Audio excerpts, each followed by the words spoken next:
காலத்திலே சுந்தர காண்டம் ஒரு புகழ் பெற்ற காவியம். அனுமனின் ஆற்றல்களை அவனுக்கு தெரிவிக்கும் அற்புத சாசகமே. சீதையை மீட்டு வந்து ராமருக்கு உதவிடவே அங்கதன் ஜாம்பவானும் சுக்ரீவன் படை தரவே அனுமனின் தலைமையிலே வானர படையுடனே விரைந்தனரே. அடையாளமாகவே தன் விரல் மோதிரத்தை அனுமனிடம் ராமருமே கொடுக்கின்றார். இலங்கை தீனிலே சீதையும் இருப்பதையும் ஜடாயு சகோதரனும் கூறுகையில்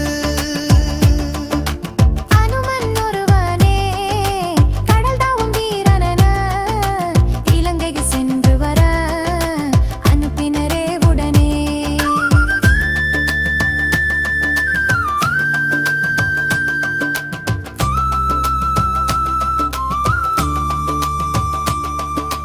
மைனாகம் உபசரிக்க அரக்கியரை வதம் செய்து சமுத்திரத்தை தாண்டியுமே இலங்கை சென்றடைந்தாரே.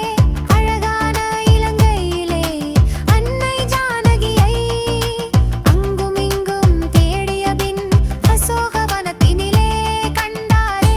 மரத்தடியில் ராமனையே தியானம் செய்யும் சீதாவையே கண்டு சித்தம் கலங்கினாரே ஆஞ்சநேயர் அனுமனுமே.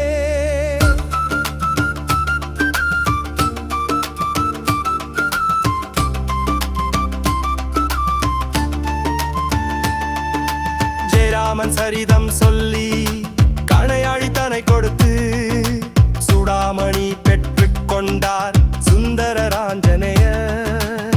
அன்னையின் கண்ணீர் கண்டு அரக்கர் மேல் கோபம் கொண்டு அசோகவனம் அழித்ததுடன் அனைவரையும் ஒழித்தாரே. பிரம்மாஸ்திரத்தினாலே பிணைப்பட்ட ஆஞ்சநேயர் ராமனின் பெருமை சொல்ல வெகுண்டான் ராவணனுமே.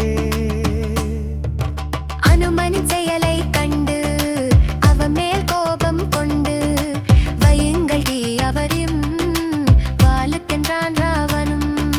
வாலில் வைக்க கருப்பினாலே வெந்ததே இறந்தையுமே அரக்கனின் அகந்தை தரை அழித்தார் அனுமனுமே.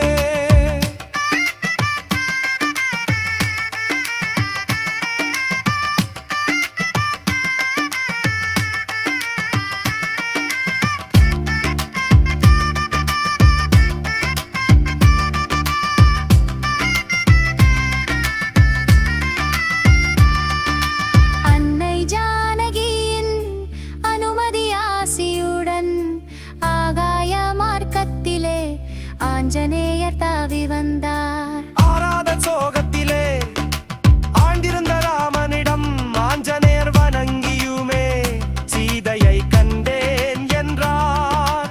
வைதேகி வணங்கி தந்த சூடாமணியை கொடுத்ததுடன் நடந்தவை அனைத்தையுமே கூறினாரே மாருதியே.